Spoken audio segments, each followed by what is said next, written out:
Maintenant, je donne la parole à la professeure, parce que moi je féminise, voilà. Donc la professeure Pendambao, historienne et militante très connue.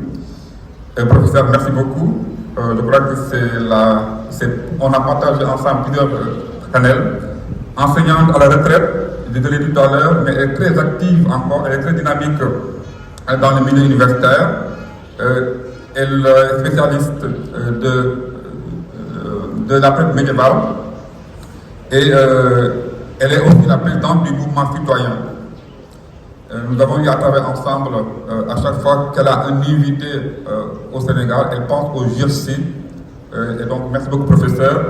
Elle a reçu en 2011 le prix Jean-Paul II pour la paix, une distinction qui est décernée par le Vatican. Professeur, vous avez la parole.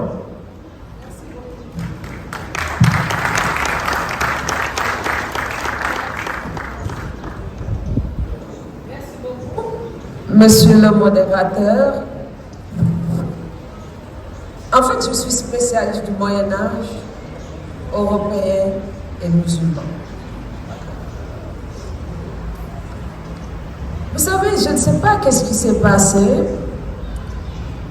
mais la perception que j'avais de cette table ronde, c'est de replacer la géographie au cœur de tout ce que nous allons faire.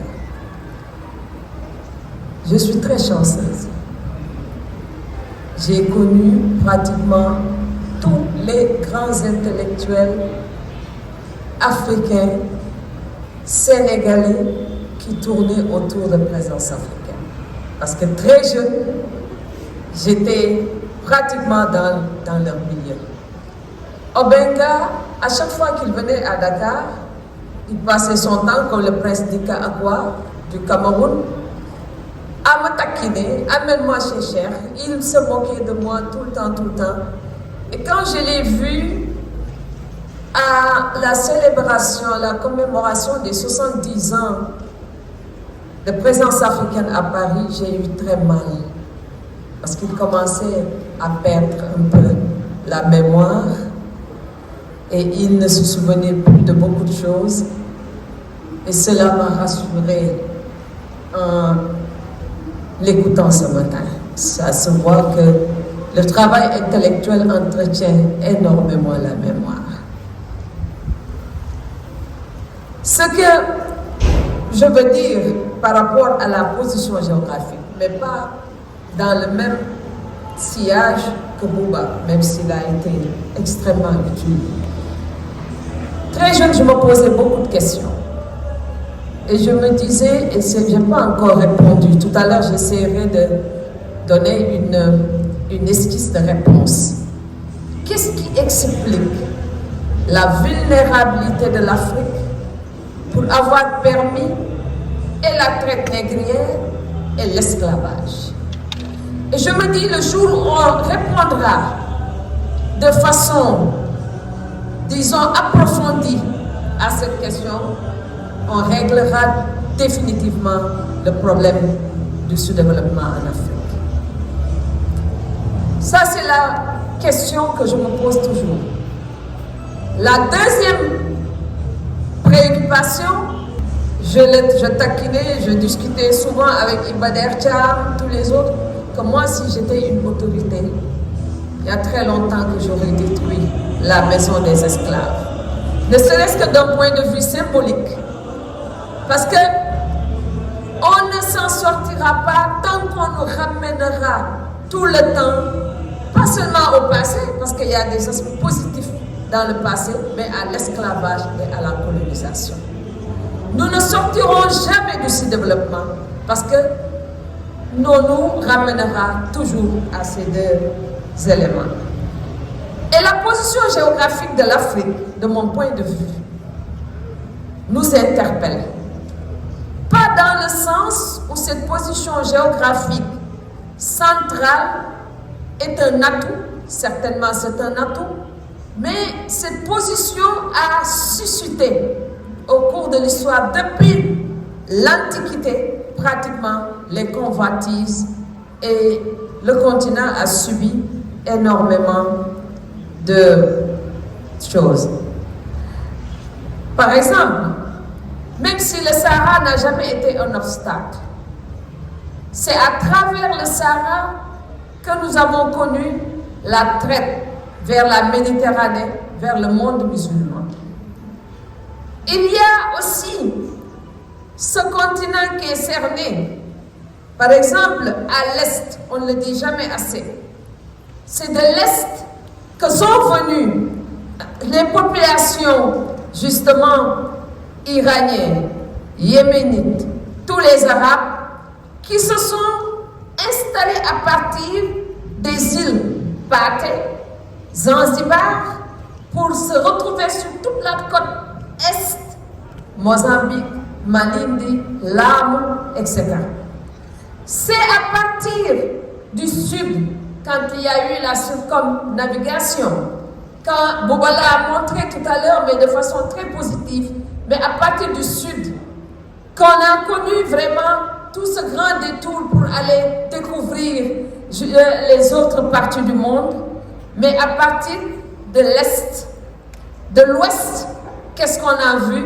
L'Ouest, c'est la traite atlantique, ce sont les fonds d'acculturation qui nous viennent du Nord, les fonds d'acculturation avec l'Eurasie, le monde musulman et le monde justement occidental.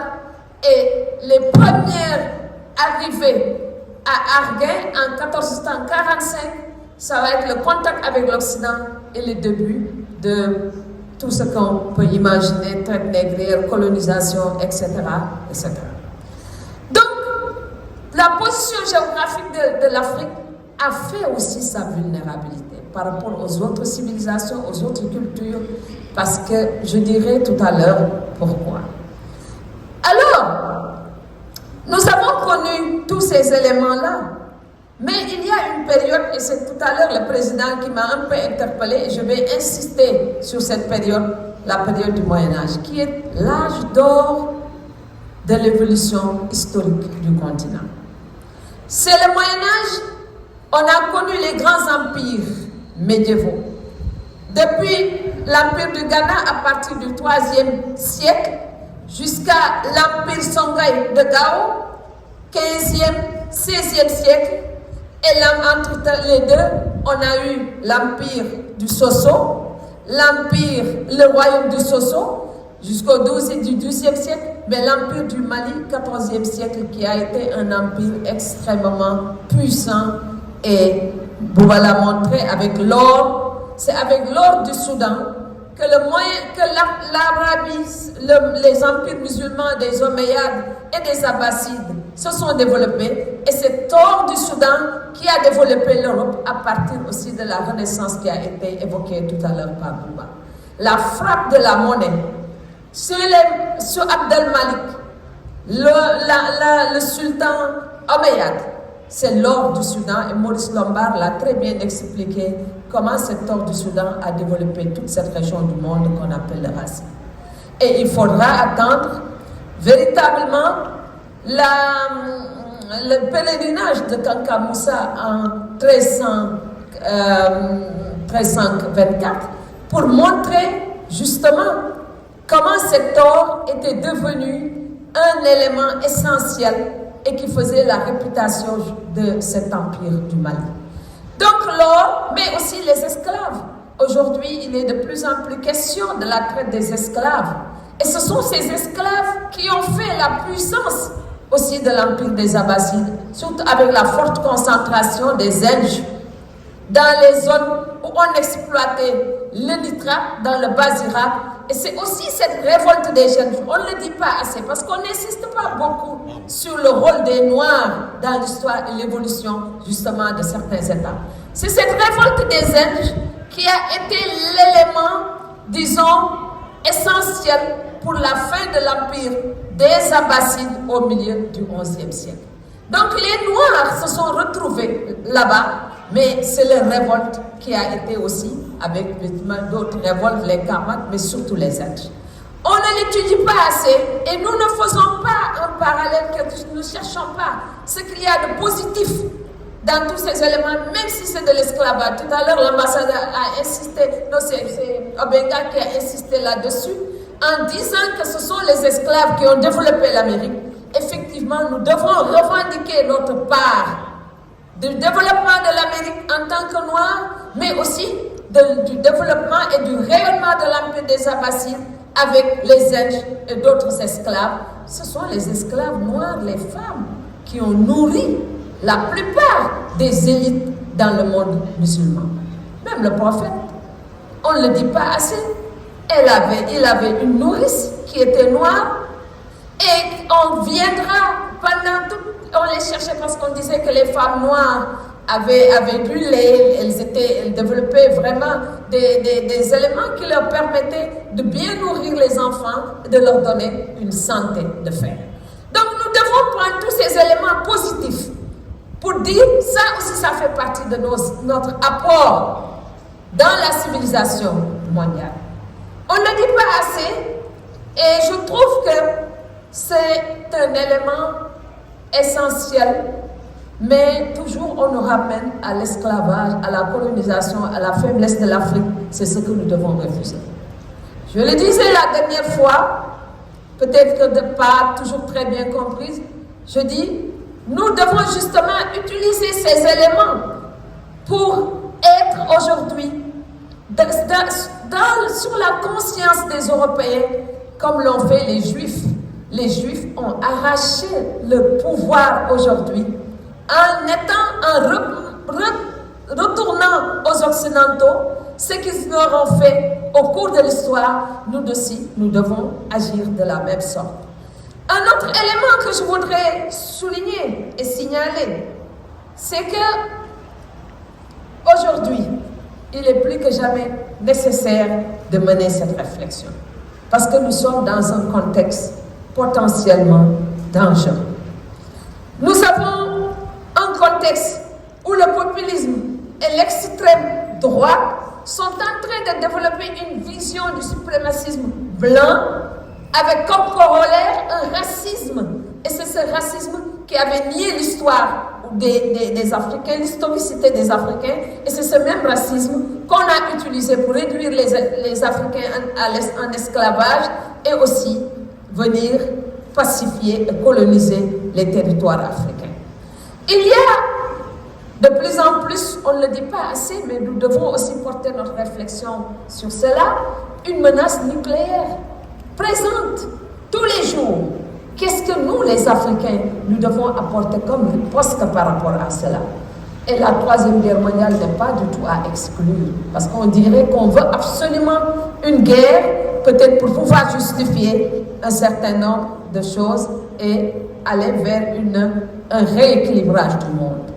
Quelles sont les réactions de l'Afrique? Qu'est-ce que l'Afrique va penser par rapport à tout cela? Ça nous renvoie au thème de la conférence « Penser l'Afrique dans le monde » et nous assistons de plus en plus, et je crois que dans la présentation de Bouba, c'est revenu à une dislocation de plusieurs pays actuellement en Afrique. Le Soudan, la République démocratique du Congo, le Sahel, etc. Et ce ne sont que des éléments, à mon avis, qui peuvent configurer demain l'avenir de l'Afrique si nous ne prenons pas, si nous ne les accordions pas de l'importance. Il y a aussi un élément que je voudrais souligner, on ne peut pas en parler sans l'évoquer, c'est la faiblesse diplomatique de l'Afrique, surtout pour ce qui concerne la protection des citoyens africains. On a vu la situation récente des Kenyans en Arabie. On le voit dans beaucoup d'autres pays, au Liban, etc. Que fait notre diplomatie, par exemple? Pour interpeller le monde, nous devons être beaucoup plus forts. Je vous renvoie à un texte extrêmement intéressant d'Ahmed Baba de Tombouctou, quand il a été fait prisonnier au Maroc, et son discours ou son échange avec le sultan du Maroc.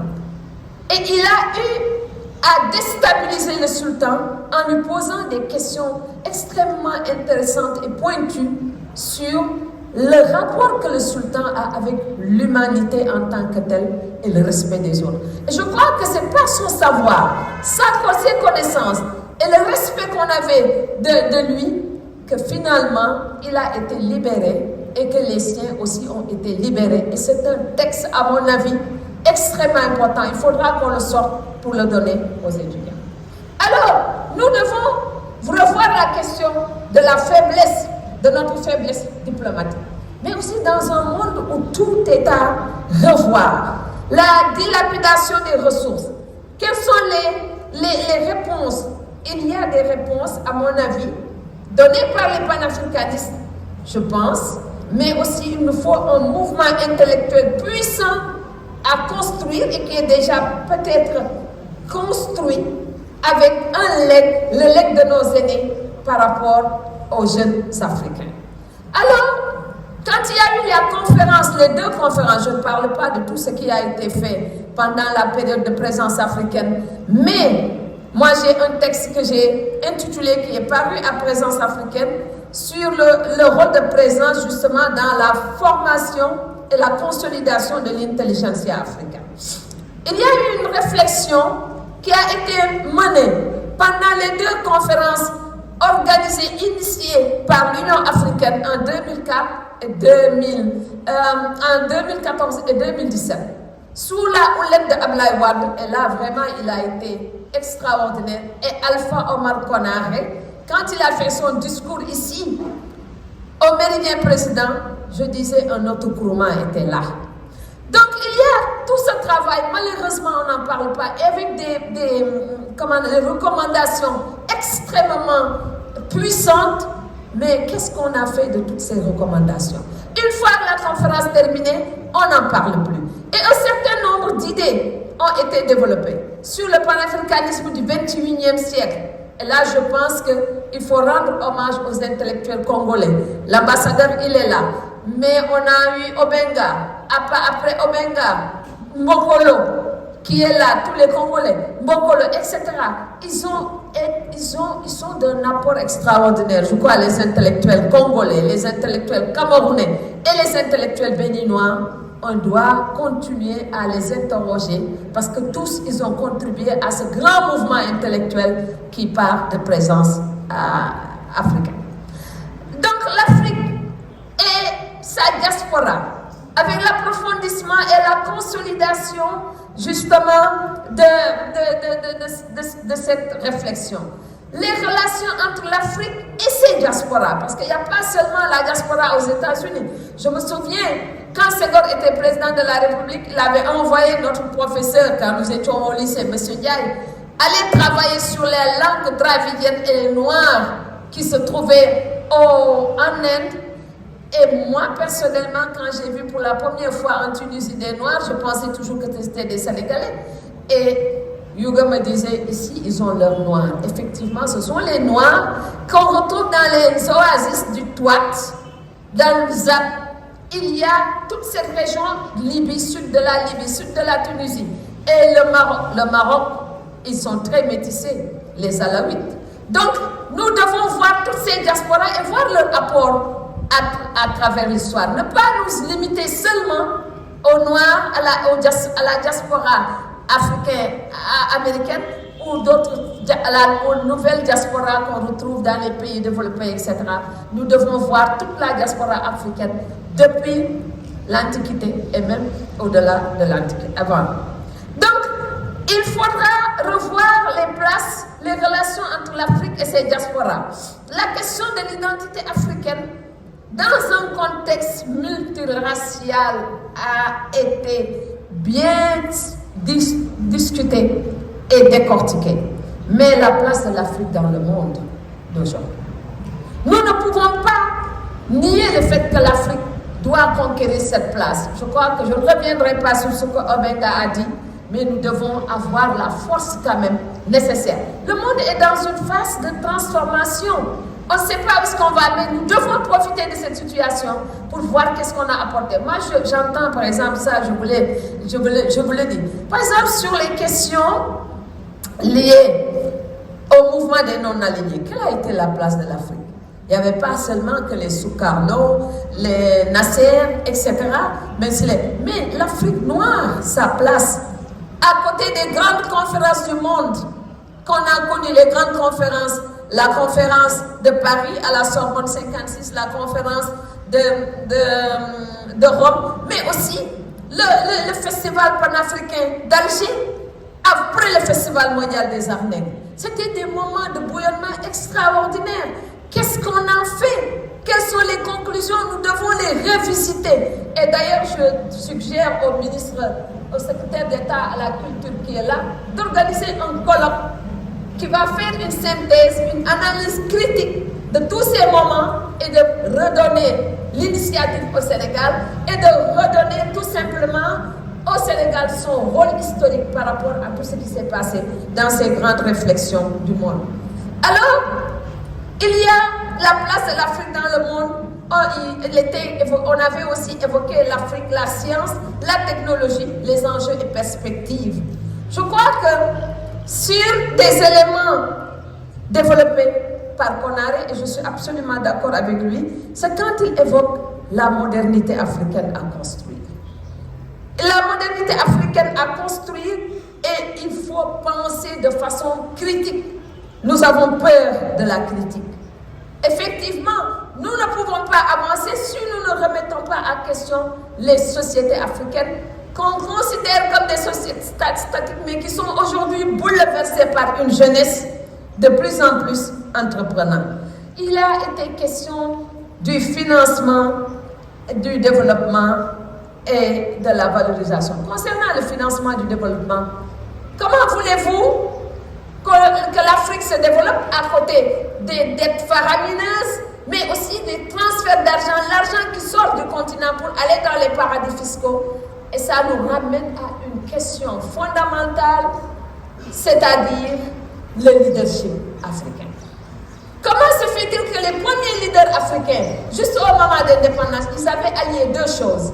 Ils avaient allié le fait d'être de grands intellectuels. J'ai une trilogie aujourd'hui sur Nyerere de la Tanzanie, qui a été fait par les universitaires et qui montre la dimension à la fois intellectuelle, mais cette dimension morale chez Nyerere, dimension sans laquelle il est absolument impossible d'avoir un leadership transformationnel. Donc il faudra aller vers le leadership, questionner justement le problème des finances. On ne peut pas continuer à nous endetter tout le temps et ne pas utiliser cet argent à bon escient et enrichir des individus et faire de l'État en Afrique un État mis à la disposition d'intérêts strictement privés. Je pense qu'il y a là des éléments essentiels et on avait développé aussi les langues et les savoirs endogènes. Ce sont des éléments pour avancer quelque chose et l'intégration de la science dans la culture. Science et culture sont revenus. Mais est-il possible, je vais bientôt terminer, mais est-il possible d'aller de l'avant sans deux éléments? Vous l'avez posé, Bouba, c'est l'émancipation des femmes, mais aussi l'autonomie des masses rurales. C'est là où se manifeste le plus de conservatisme dans les sociétés africaines. On ne peut pas avoir des paysans qui sont pauvres et qui dépendent tout le temps de la pluie, sans technologie. Quelque chose, quand les Français sont arrivés pendant la période coloniale, ils ont introduit la technologie, ils ont introduit la monnaie, les coopératives et ont déconnecté pratiquement le paysan de la société africaine. Et qui font, à partir de ce moment, la différence entre la femme et l'homme paysan, cette différence va aller de l'avant. Donc nous devons reprendre justement, aller au renforcement des masses rurales en leur donnant les terres, la technologie, les moyens. On voit qu'il y a énormément de choses à faire à ce niveau-là. Pendant longtemps, il n'y en a pas eu. L'Afrique est un vaste continent. Une population peu dense et contrôlée par de petits rois avec des ressources naturelles en abondance qui faisaient qu'on n'avait pas besoin de beaucoup de travail. Et je crois que c'est cette faiblesse de la population et l'absence justement, les petits royaumes, surtout ici, mais il y a des endroits, il n'y avait même pas ces royaumes. Jean Brancina a beaucoup insisté sur l'inexistence de l'État en Afrique centrale, et c'est ce qui explique, à mon avis, le sous-développement de l'Afrique et le fait qu'on n'ait pas pu faire face aux assauts du monde extérieur. Et certains pensent que l'Afrique avait été composée de féodalité, des artisans qui ne sont pas sortis de sous-développement et les paysans. Les structures sociales faibles, dominées par une paysannerie économiquement faible et une fragmentation de l'Afrique par rapport à des pays justement qui étaient là et qui ont profité de cette faiblesse de l'Afrique. Il nous faut, et ça c'est l'aspect le plus important, fondamentalement de la renaissance africaine, il nous faut établir une confiance entre les intellectuels et les politiques. Confiance sans laquelle il sera absolument impossible de développer l'Afrique. C'est pourquoi c'est important ce que nous sommes en train de faire. Je termine très rapidement sur, je m'attaquais souvent à Wade, surtout pour le monument, et je disais que ce monument, il y a Ablaye Wade, on le voit matérialisé par son bonnet et tout ça, Viviane, et Karim qui était en bas, qui attendait d'être ici au sommet. C'était l'image que nous donnait vraiment le monument à un moment donné. Alors aujourd'hui, tout le monde est d'accord que ce monument est utile. Même la Tour Eiffel, quand on l'a construisait, il y avait beaucoup d'opposition. C'est toujours comme ça. Ceux qui sont novateurs, ceux qui ont une perspective ou sont dans la prospective, n'ont pas toujours l'adhésion de leurs contemporains. Au moins pour ça, les grandes conférences intellectuelles, Ablaye Wade était un visionnaire. Et d'ailleurs, si je lui en voulais beaucoup, c'était lié au fait qu'il appartenait à une génération qui a beaucoup fait pour l'Afrique, c'est-à-dire la génération de présence africaine. Il faisait partie de cette génération et que malheureusement, arrivé au pouvoir, il n'a pas toujours eu ce comportement de cette génération, mais sur certains aspects, il a fait des choses extraordinaires et c'est le moment de lui rendre un hommage à ce type. Merci.